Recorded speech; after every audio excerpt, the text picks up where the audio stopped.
بسم اللہ الرحمن الرحیم۔ السلام علیکم ورحمۃ اللہ وبرکاتہ۔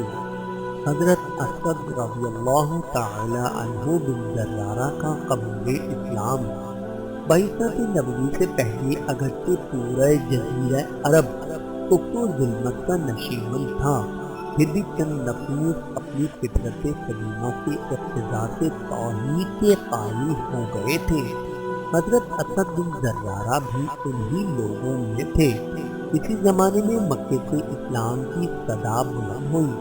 اسد بن زرارہ کو ذکوان بن ابی قیس نے، جو عتبہ بن ربیعہ کے پاس مکہ آئے تھے، ان سے حضور صلی اللہ علیہ وآلہ وسلم کے حالات بیان کیے۔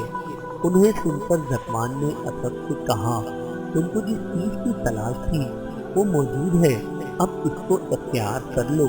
چنانچہ حضرت اسد اٹھ کر بارگاہ نبوت میں حاضر ہوئے اور توحید کا اقرار کیا۔